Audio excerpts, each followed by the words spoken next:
انسان کی پہلی کہانی حضرت آدم علیہ السلام کی تخلیق سے جنت سے زمین تک کا مکمل راز۔ کیا آپ نے کبھی سوچا ہے کہ ہم انسان آخر کہاں سے آئے؟ یہ دنیا تو بن گئی، مگر پہلا انسان کیسے آیا؟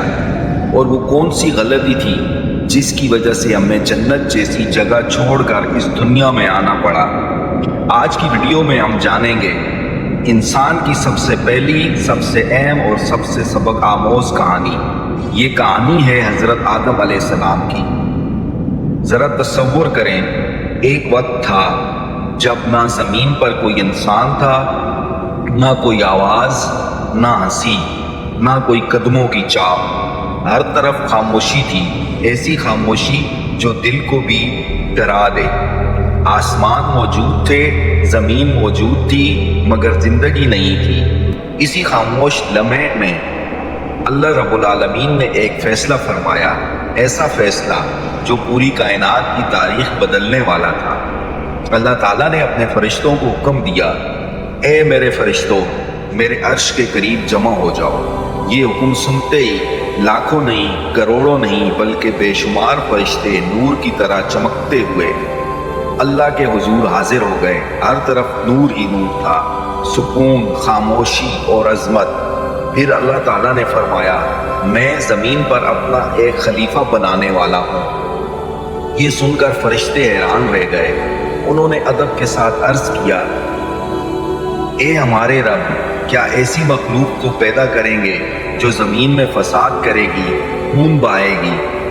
جبکہ ہم تو ہمیشہ آپ کی تسبیح کرتے ہیں، آپ کی عبادت کرتے ہیں۔ یہ سوال اعتراض نہیں تھا، بلکہ سمجھنے کی کوشش تھی۔ اللہ تعالیٰ نے فرمایا، میں وہ جانتا ہوں جو تم نہیں جانتے۔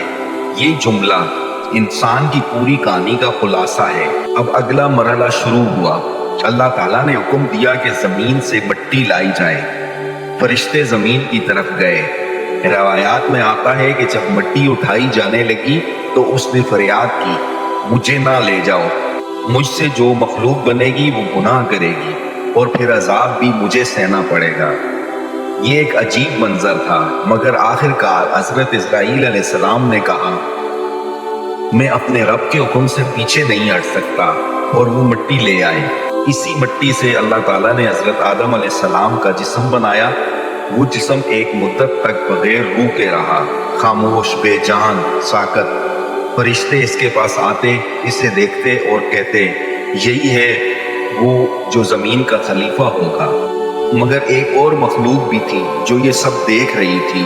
وہ تھا اسرائیل، بہت عبادت گزار، بہت علم والا، مگر دل کے اندر ایک چھپا ہوا غرور۔ وہ آدم کے جسم کو دیکھ کر ہنستا، کہتا، یہ مجھ سے بہتر کیسے ہو سکتا ہے؟ پھر وہ لمحہ آیا جس کا انتظار تھا۔ اللہ تعالیٰ نے حضرت آدم میں روح پھونکنے کا حکم دیا۔ جیسے ہی روح داخل ہوئی، جسم میں زندگی دوڑ گئی، آنکھیں کھلی، سانس آئی، دل دھڑکا، اور سب سے پہلا لفظ جو نکلا وہ تھا الحمدللہ۔ اب سب سے بڑا امتحان شروع ہوا۔ اللہ تعالیٰ نے فرمایا، تمام فرشتے آدم کو سجدہ کرو۔ یہ حکم سنتے ہی تمام فرشتے سجدے میں گر گئے، مگر ایک کھڑا رہا، وہ تھا اسرائیل۔ اللہ تعالیٰ نے فرمایا، تو نے سجدہ کیوں نہیں کیا؟ اس نے غرور سے جواب دیا، میں اس سے بہتر ہوں، مجھے آگ سے بنایا گیا ہے اور اسے مٹی سے۔ یہ وہ لمحہ تھا جہاں ایک عبادت گزار ہمیشہ کے لیے برباد ہو گیا۔ اللہ تعالیٰ نے فرمایا، نکل جا یہاں سے، تو مردود ہے۔ اور اسی لمحے اسرائیل شیطان بن گیا۔ شیطان نے کہا، اے اللہ، مجھے قیامت تک مہلت دے دے۔ اللہ تعالیٰ نے فرمایا، تجھے مہلت دی جاتی ہے، مگر میرے سچے بندوں پر تیرا زور نہیں چلے گا۔ اب حضرت آدم جنت میں تھے، ہر طرف نعمتیں تھیں، سکون تھا، خوبصورتی تھی، مگر ایک چیز کی کمی تھی، تنہائی۔ اللہ تعالیٰ نے حضرت آدم علیہ السلام کی پسلی سے حضرت حوا کو پیدا کیا۔ جب حضرت آدم علیہ السلام نے انہیں دیکھا تو دل کو سکون ملا۔ یہ انسان کی پہلی خوشی تھی۔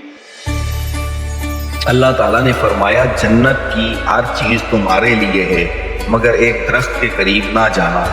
یہی اصل امتحان تھا، اور شیطان موقع کی تلاش میں تھا۔ اس نے وسوسہ ڈالا، دل میں خیال ڈالا، اور کہا اگر تم اس درخت کا پھل کھا لو تو تم ہمیشہ جنت میں رہو گے۔ یہ جھوٹ تھا مگر بہت خوبصورتی سے پیش کیا گیا۔ آخر کار حضرت حوا اس درخت کے قریب گئیں، پھل توڑا اور کھا لیا، پھر حضرت آدم کو دیا، انہوں نے بھی کھا لیا، اور اسی لمحے سب کچھ بدل گیا۔ ان کے لباس اتر گئے، انہیں اپنی غلطی کا احساس ہوا، دل میں شرمندگی آ گئی۔ اللہ تعالیٰ نے فرمایا اب تم زمین پر جاؤ، اور جوں پہلا انسان اور پہلی عورت جنت سے زمین پر آ گئے۔ زمین پر آ کر وہ ایک دوسرے سے جدا ہو گئے، وہ روتے رہے، توبہ کرتے رہے سالوں تک۔ آخر کار اللہ تعالیٰ نے ان کی توبہ قبول کر لی اور انہیں دوبارہ ملا دیا۔ یہی سے شروع ہوئی انسانیت کی کہانی۔ یہ کہانی ہمیں کیا سکھاتی ہے؟ یہ کہ انسان سے غلطی ہو سکتی ہے، مگر اگر وہ سچے دل سے توبہ کرے تو اللہ اسے معاف کر دیتا ہے۔ تو دوستو، ہم سب حضرت آدم کی اولاد ہیں، ہم سے بھی غلطیاں ہوتی ہیں، مگر اصل کامیابی یہ ہے کہ ہم واپس اللہ کی طرف لوٹ آئیں۔ اگر آپ کو یہ ویڈیو پسند آئی ہو تو لائک کریں، شیئر کریں اور چینل کو سبسکرائب کریں۔ اللہ ہم سب کو ہدایت دے، آمین۔